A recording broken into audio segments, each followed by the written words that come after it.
3 cop cars, sirens wailing, all because I launched a kayak in my own backyard lake. I'm standing waist deep in water that's been on my property deed since 1952, watching HOA President Vivian Blackwood stomp across her illegal dock, the one she built on my land without asking.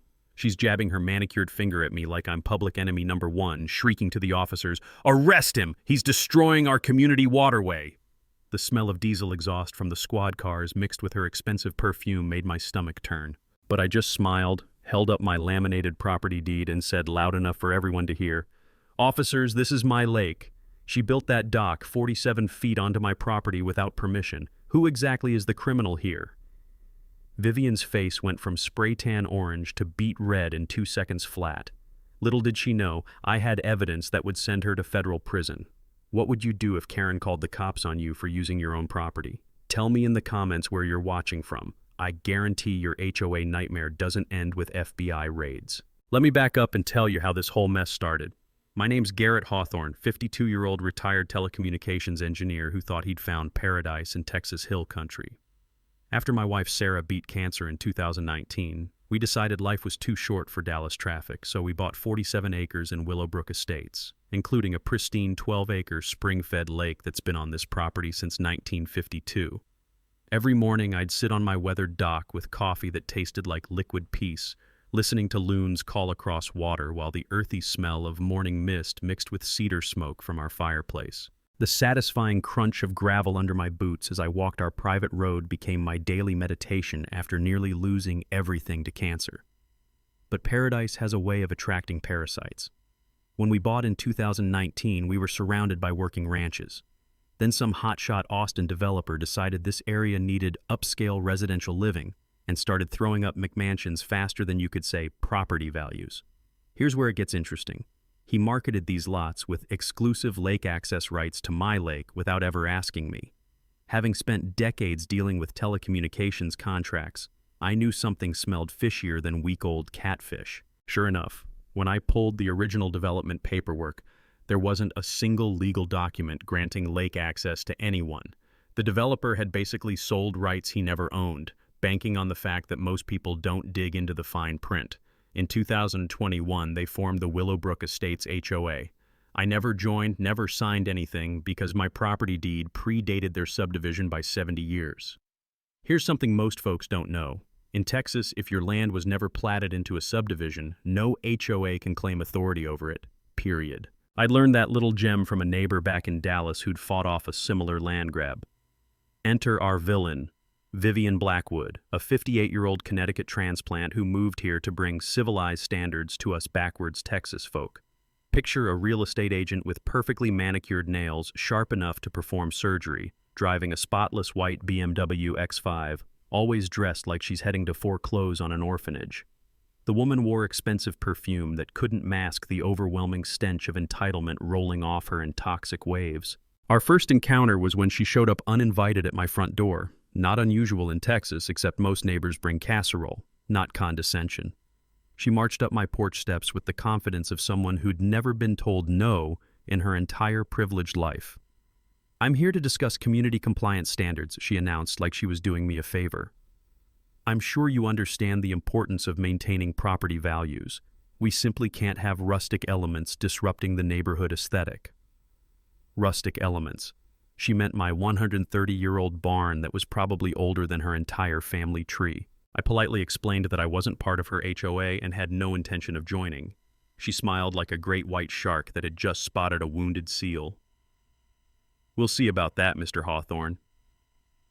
2 weeks later, I woke up at 6 a.m. to the sound of hammering echoing across my peaceful lake like machine gun fire in a cathedral.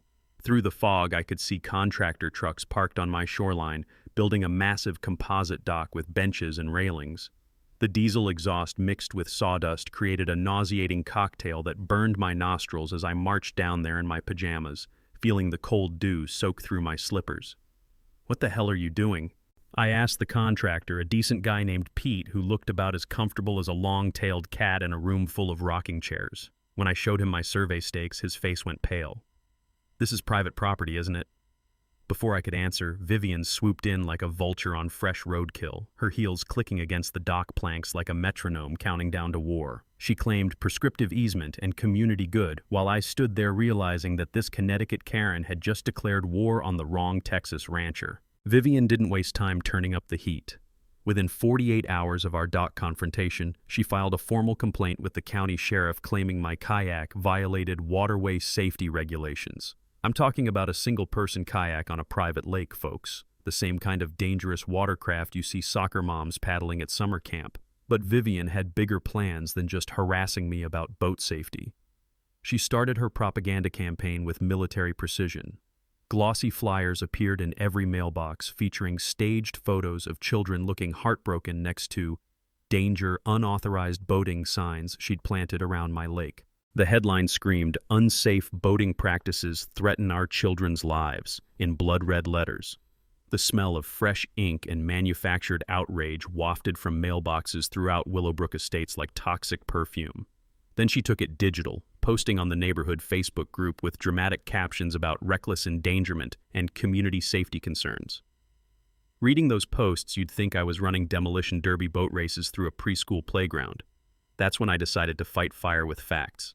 During my telecommunications career, I'd learned that most bullies crumble faster than stale cookies when you shine a bright light on their lies. So I drove down to the county courthouse, that musty building where the air conditioning never works and everything smells like old coffee and bureaucratic despair, and pulled my original property deed from 1952. Crystal clear. The lake sat entirely within my surveyed boundaries, every cattail and lily pad mine by legal right. But here's what made my morning coffee taste like victory. I remembered something from my Dallas neighbor's property fight years earlier. In Texas, water rights follow an old principle called riparian ownership that traces back to Spanish colonial law. If you own the land under a body of water, you automatically own the water surface too, regardless of what some HOA claims in their fancy newsletters. Most HOAs throw around legal-sounding threats, hoping property owners won't dig into the actual statutes. But I'd seen this playbook before. Armed with legal ammunition, I posted a certified survey map on the same Facebook group where Vivian had been spreading her fantasy stories. I highlighted in bright red exactly where her precious community dock violated my property line, 47 feet of pure criminal trespass.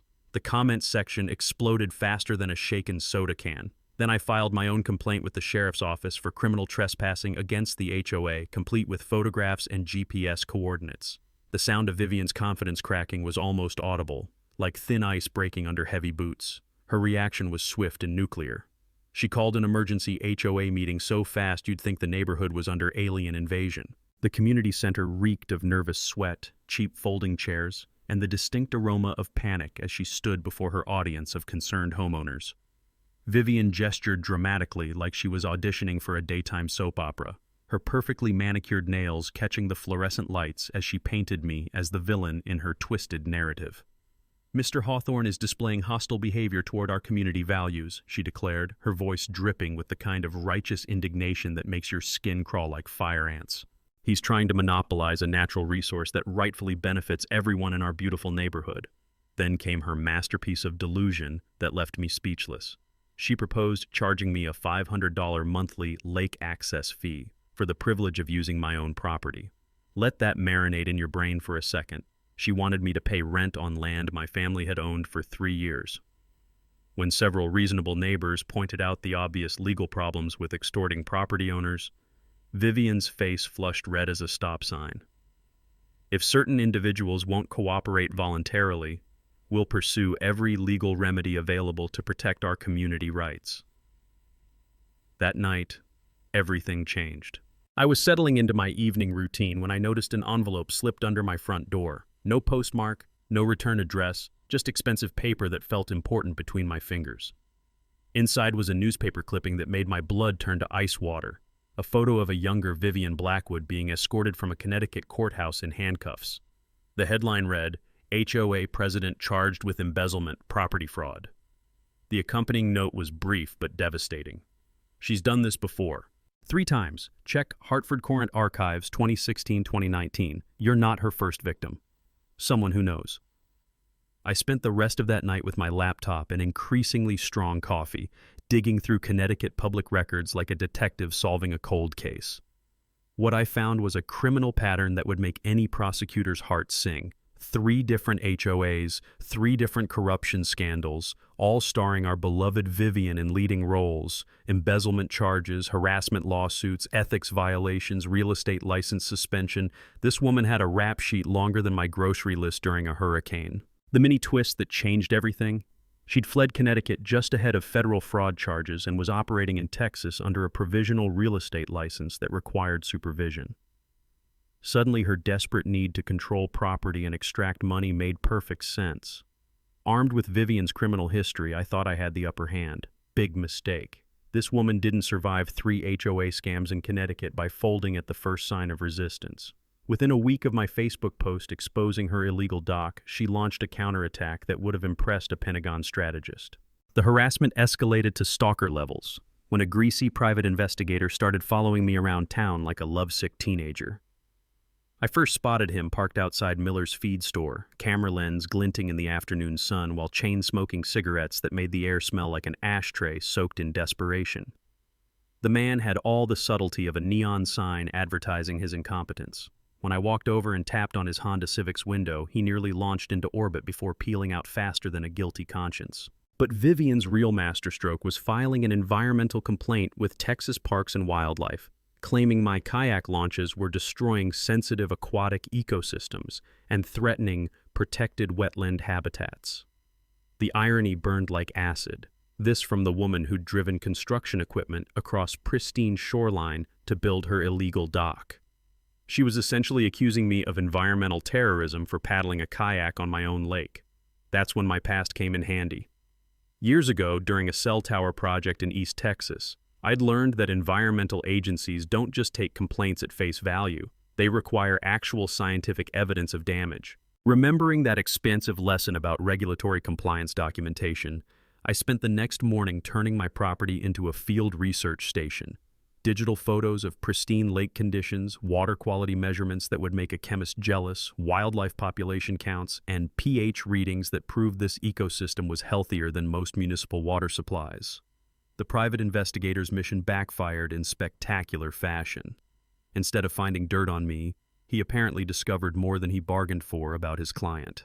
3 days later, he showed up at my front door looking like a man who'd opened Pandora's box and found it full of federal indictments. The smell of stale cigarettes and cheap cologne announced his approach before he reached my porch steps. "Mr. Hawthorne," he stammered, clutching a manila envelope like it contained state secrets. "I think you need to see what I found about the lady who hired me." Turns out professional investigators have professional ethics, and Rick couldn't stomach helping someone with Vivian's track record. The envelope contained her complete Connecticut criminal history, documentation of her suspended real estate license, and something that made my coffee taste like liquid gold. She was 3 months behind on her mortgage and facing foreclosure. Suddenly, her desperate land grab made perfect sense. Vivian wasn't just power-hungry. She was financially drowning and grabbing for any asset she could claim.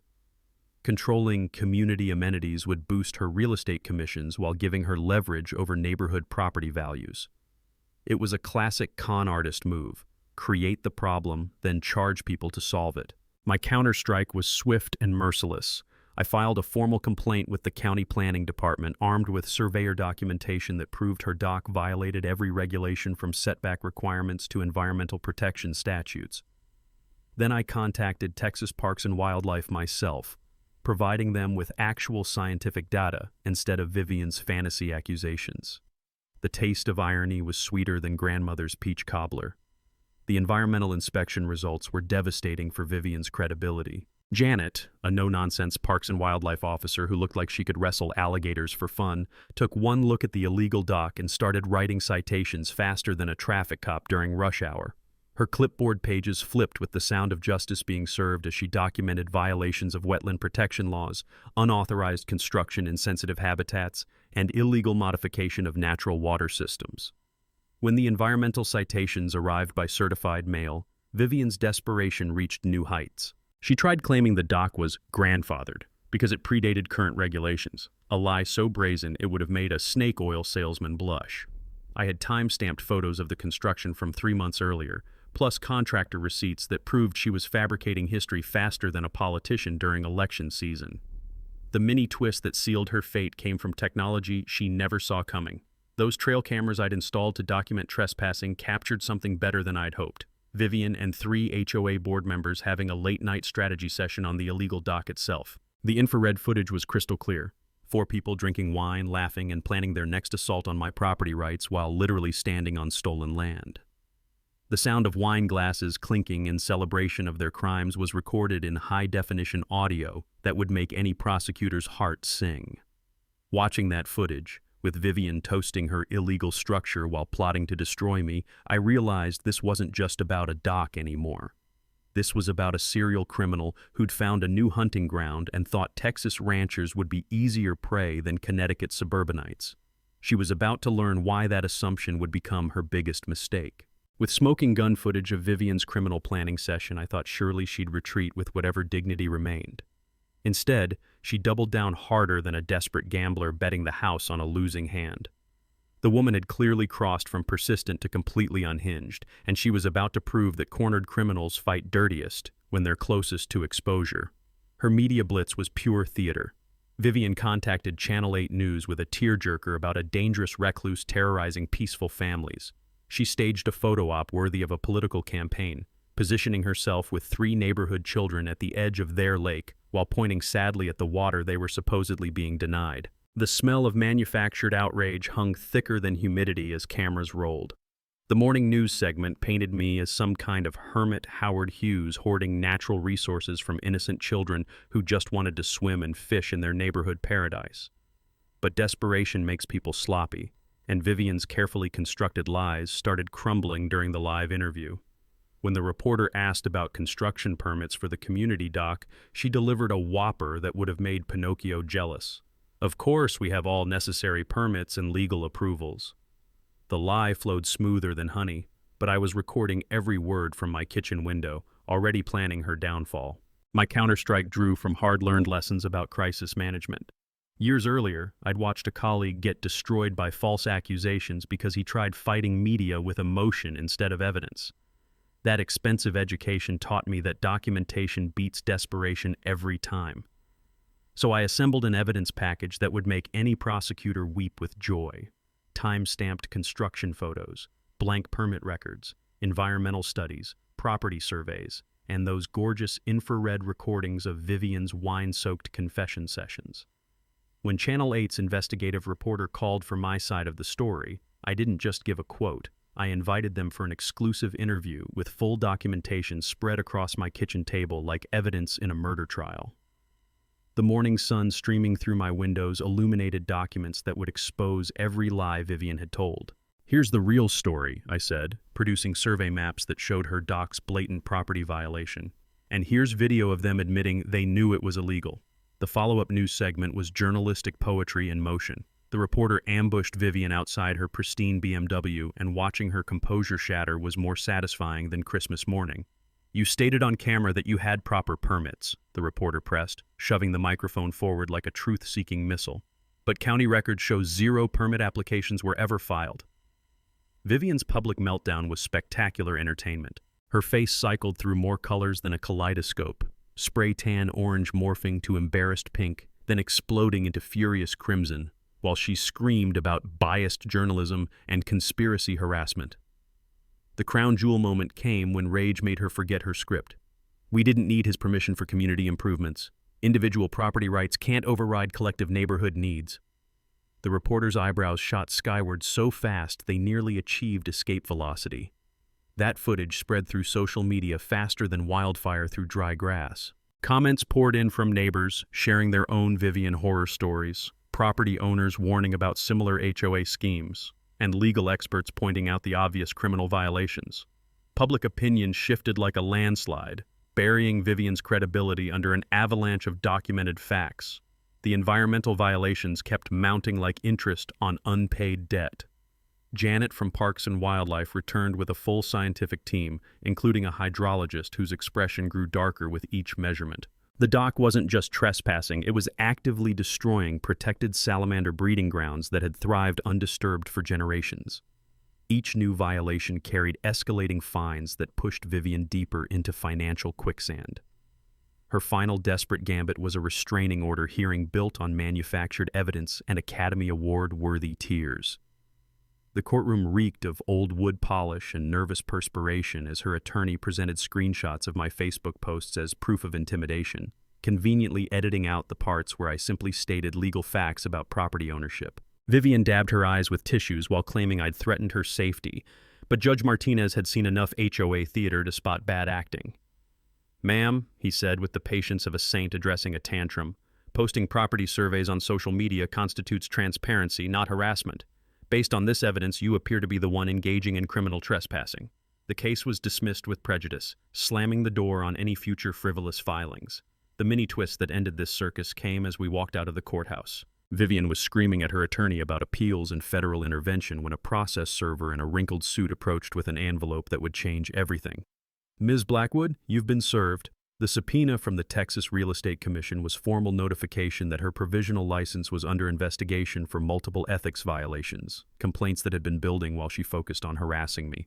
The look of dawning horror on her face was priceless, like someone realizing the ground beneath their feet was crumbling. The real bombshell came from the last person I expected, Marcus Bennett, the quiet HOA treasurer I'd barely noticed sitting in the back of those heated meetings, always scribbling in his notebook while everyone else screamed.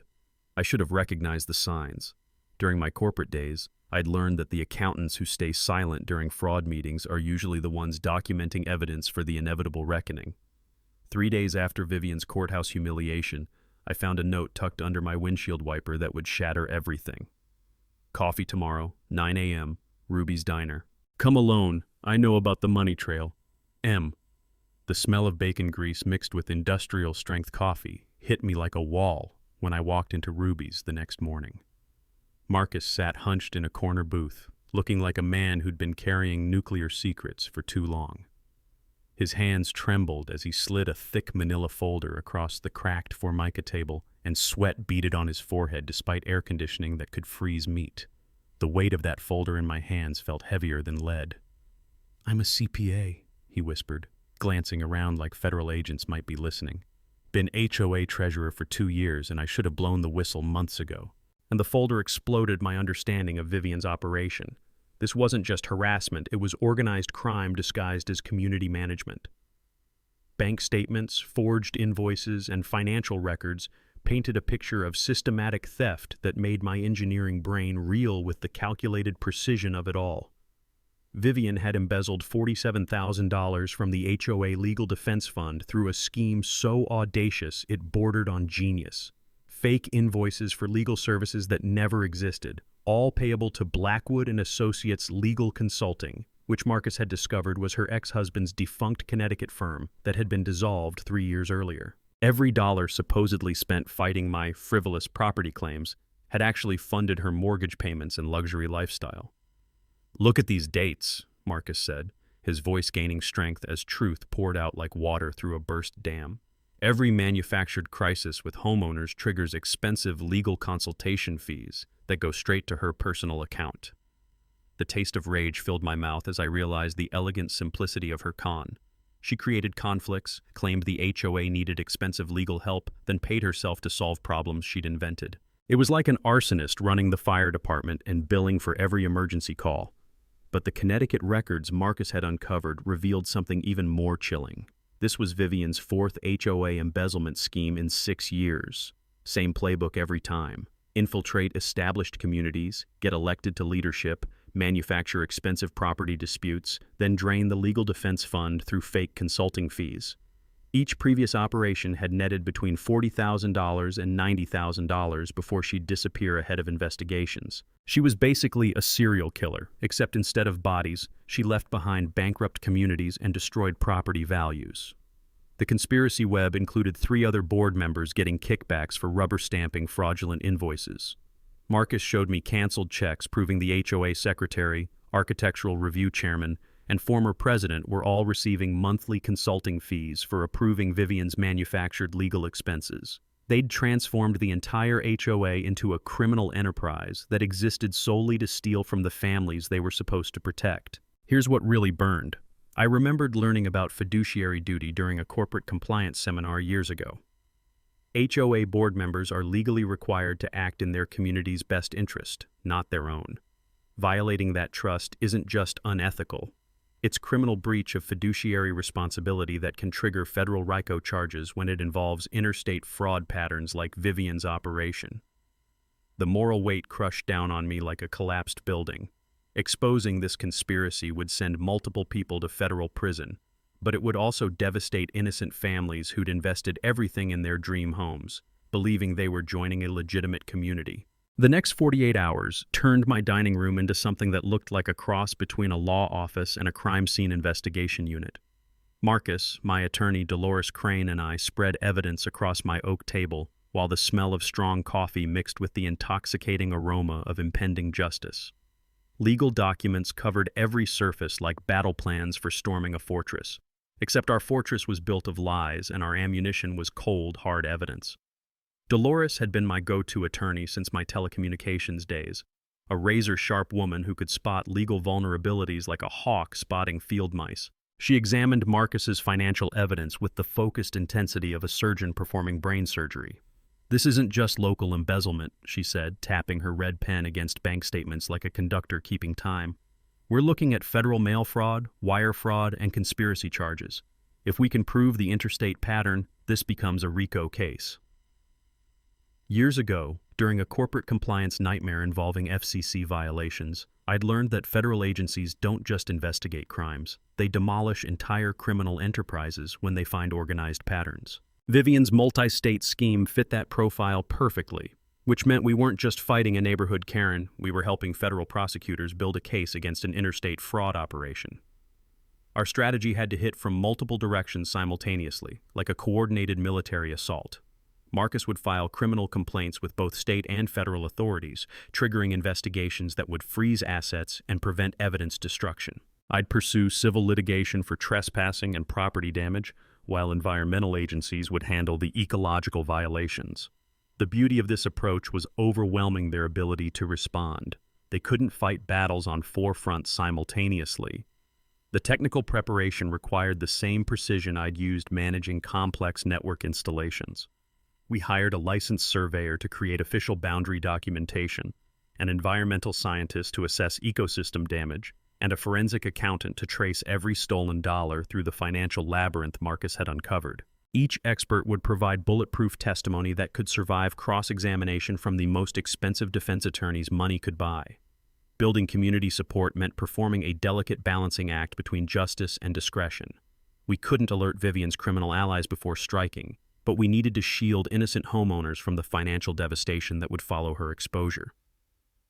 Dolores suggested hosting a property rights education session that would inform neighbors about legal protections without revealing our larger investigation. The community center filled with the smell of fresh cookies and nervous energy as I explained basic property law, carefully planting seeds that would bloom into support when the truth finally emerged.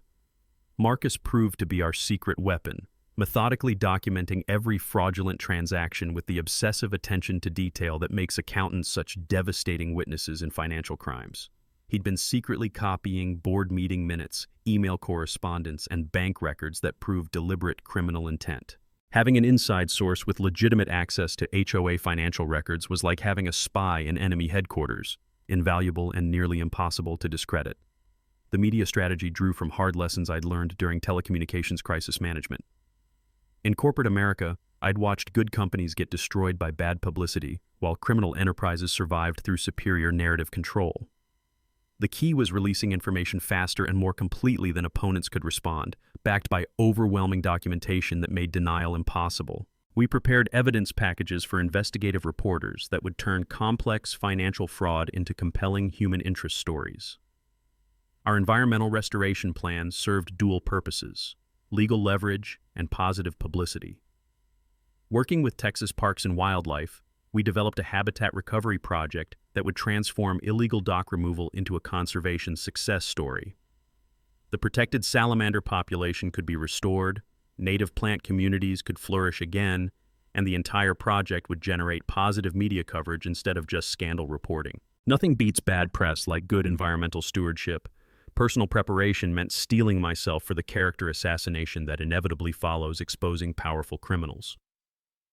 Dolores coached me on staying calm under hostile questioning, maintaining professional demeanor despite personal attacks, and never losing sight of the moral high ground we occupied. "They'll try painting you as a vindictive neighbor," she warned, organizing legal briefs with military precision. "Stay focused on documented facts, stay professional, and remember that desperate criminals always attack their accusers when they can't attack the evidence." Security measures included installing additional surveillance cameras, creating encrypted cloud backups of all evidence, and preparing legal injunctions that would prevent document destruction once investigations began. We also anticipated Vivian's predictable counterattacks: false police reports, frivolous restraining orders, and social media smear campaigns designed to discredit evidence through personal destruction. The coordinated timeline was precise as clockwork. Criminal complaints filed week 1, civil lawsuits and environmental reports week 2, media coordination with law enforcement announcements week 3, and community healing initiatives week 4. Each phase would build pressure while protecting our legal position and community relationships. Sitting in my war room that evening, watching the sun set over the lake that had started this whole battle, I felt the deep satisfaction that comes from turning defense into overwhelming offense. Our carefully laid plans hit their first snag when Vivian proved she had survival instincts sharper than a cornered rattlesnake with anger management issues. Someone tipped her off that Marcus was asking uncomfortable questions about missing money, and her response was swift, vicious, and so desperately illegal it would have made mob bosses take notes. The evidence destruction began at 11 p.m. on a Tuesday, when a commercial shredding truck rumbled up her driveway like a mechanical dragon arriving to devour secrets. I watched through my security cameras as workers hauled box after box from her garage, feeding financial records into industrial shredders that turned evidence into expensive confetti. The acrid smell of diesel exhaust mixed with burning paper created a toxic perfume of criminal desperation that drifted across the neighborhood like a guilt-scented fog.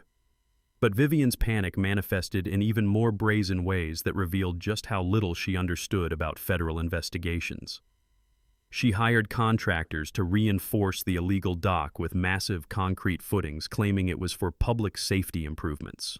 What she was actually doing was making the structure 10 times more expensive to remove while simultaneously committing new environmental crimes that carried federal felony charges. The pre-dawn sound of concrete mixers shattered the peaceful morning quiet like industrial warfare, while the chemical smell of wet cement poisoned the air with the stench of desperation.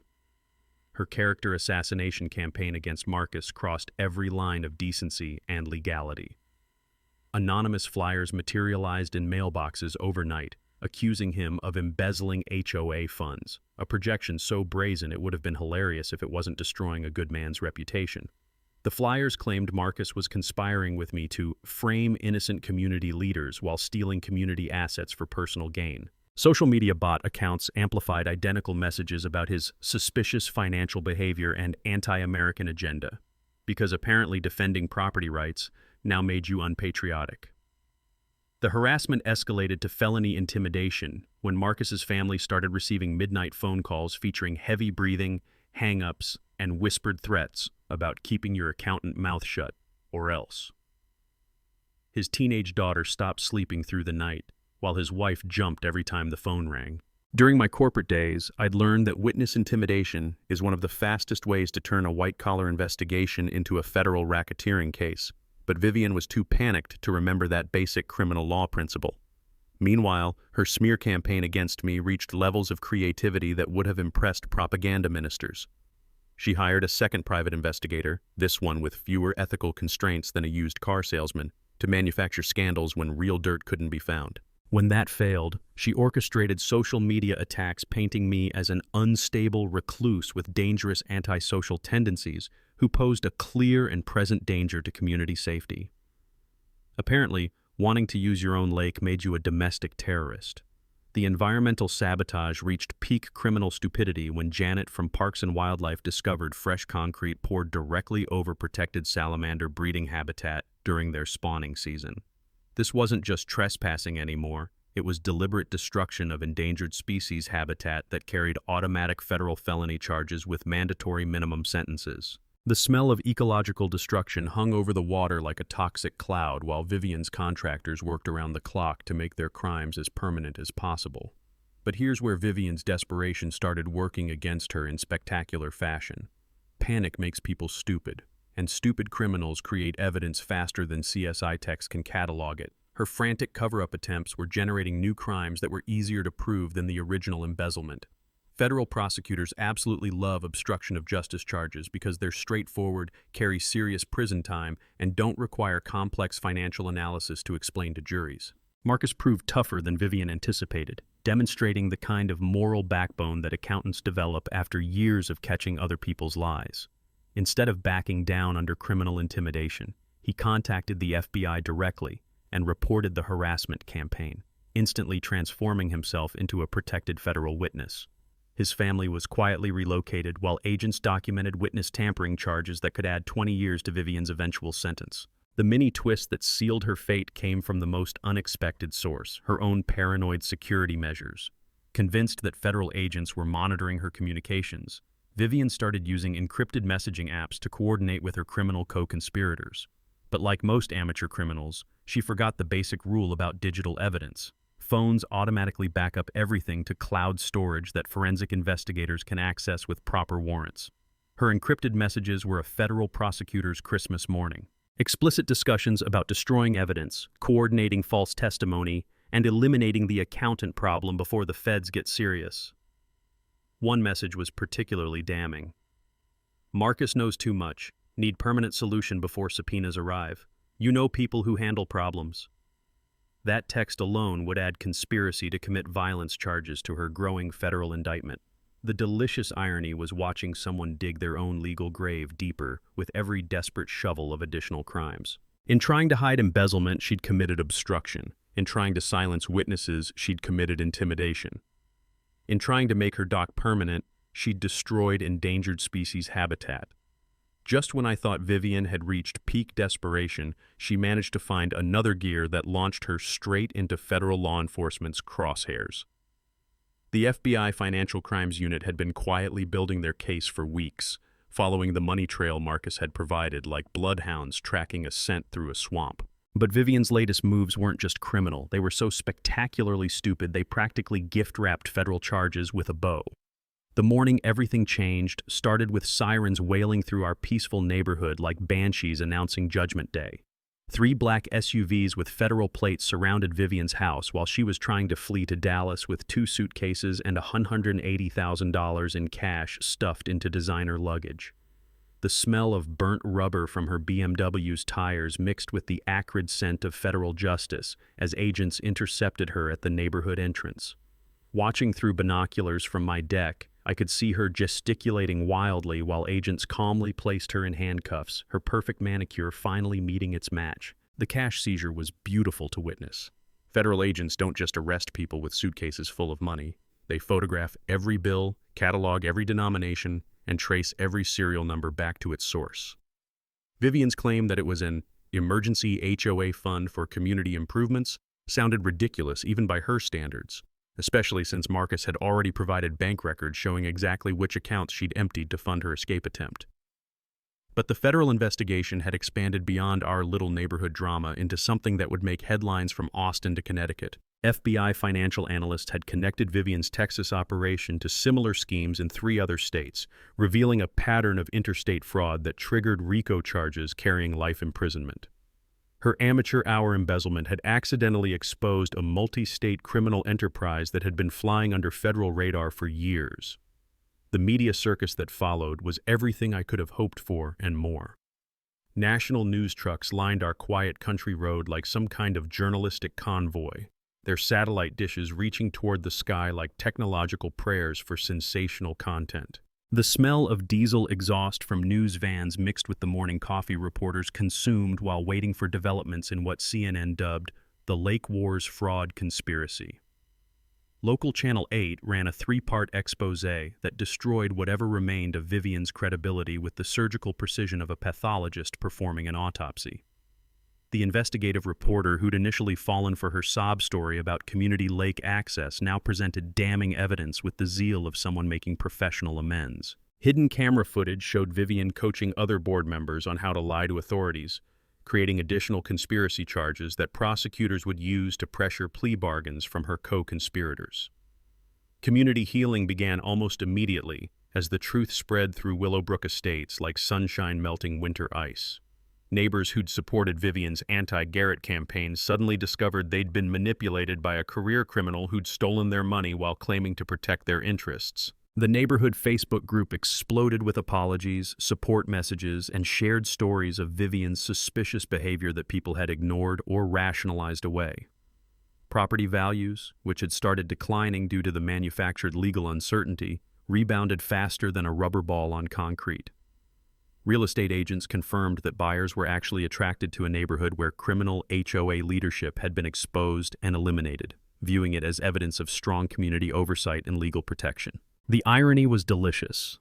Vivian's crimes had inadvertently created the transparency and accountability she'd claimed to represent. The environmental restoration moved forward with surprising community support once people understood the ecological damage Vivian's illegal dock had caused. Texas Parks and Wildlife announced a $200,000 grant for habitat restoration, turning the removal of criminal infrastructure into a conservation success story that would benefit wildlife for generations. The protected salamander population could recover, native plant communities would flourish, and the entire project would serve as a model for environmental stewardship. Marcus emerged as an unlikely neighborhood hero, his courage in exposing the financial fraud earning respect from neighbors who'd initially viewed him as a quiet background figure. The HOA elected him as emergency president with a mandate to implement complete financial transparency and eliminate the corruption that had nearly destroyed their community. His first act was hiring an independent auditing firm to examine every transaction from the past 3 years. The mini twist that completed Vivian's downfall came when federal agents executed search warrants on her co-conspirators' homes, discovering evidence of an even larger conspiracy involving municipal corruption. City officials had been taking bribes to approve development projects without proper environmental review, creating a web of corruption that extended far beyond HOA embezzlement into actual government fraud. Vivian's amateur hour lake grab had accidentally exposed professional-level municipal corruption that would send city council members to federal prison. The arraignment was everything I'd hoped for and more. Vivian appeared in federal court wearing an orange jumpsuit that clashed horribly with her spray-tan complexion, her perfect hair replaced by the kind of institutional styling that comes with incarceration. Judge Rodriguez denied bail due to flight risk, apparently $180,000 in cash, and fake travel documents counted as evidence of escape planning. The taste of complete victory was sweeter than my grandmother's peach cobbler on a summer evening. The city council emergency meeting was standing room only, packed tighter than a sardine can with angry homeowners, curious reporters, and federal agents taking notes in the back row. The smell of nervous sweat mixed with the institutional disinfectant that government buildings use to mask decades of bureaucratic dysfunction. I'd been invited to present my evidence publicly, and after months of harassment, I was finally getting the chance to tell the whole truth with witnesses, cameras, and law enforcement present. Mayor Patricia Woodson called the meeting to order with the kind of nervous energy that comes from knowing federal investigations are breathing down your neck.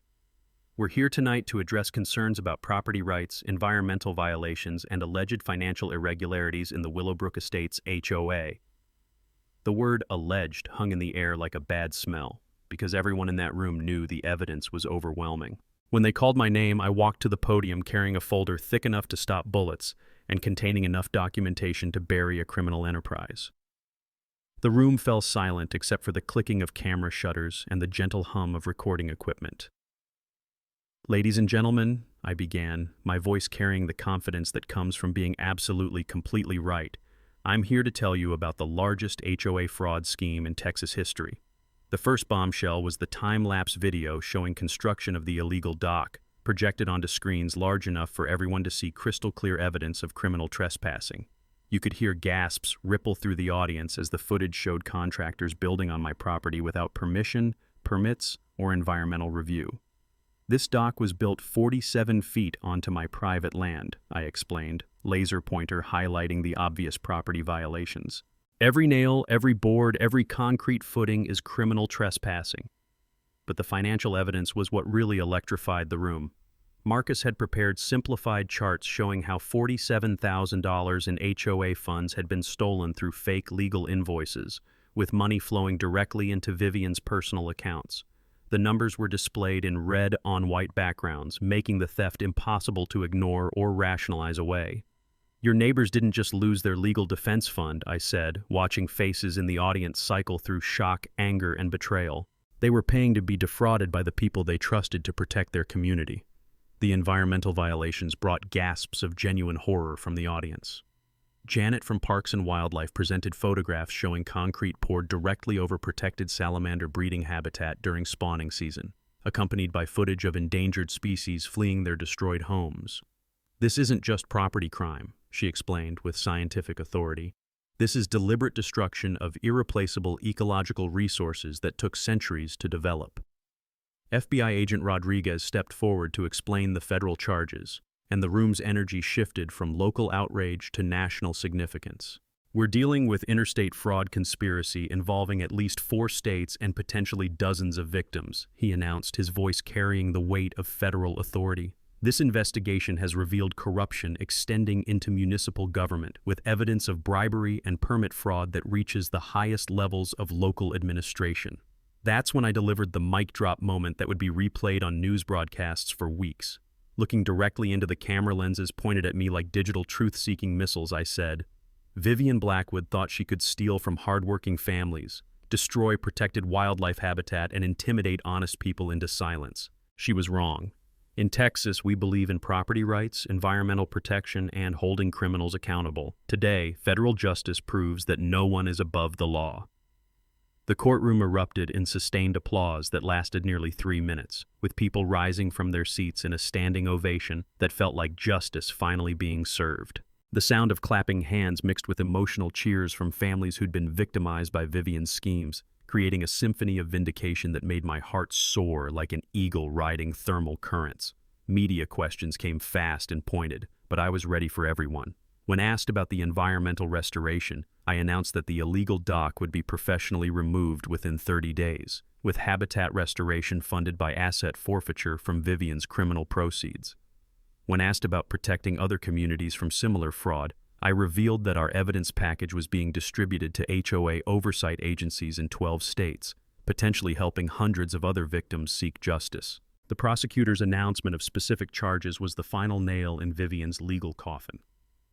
Federal charges include wire fraud, mail fraud, conspiracy to commit fraud, embezzlement, witness intimidation, obstruction of justice, and violations of the Endangered Species Act, he read from prepared remarks.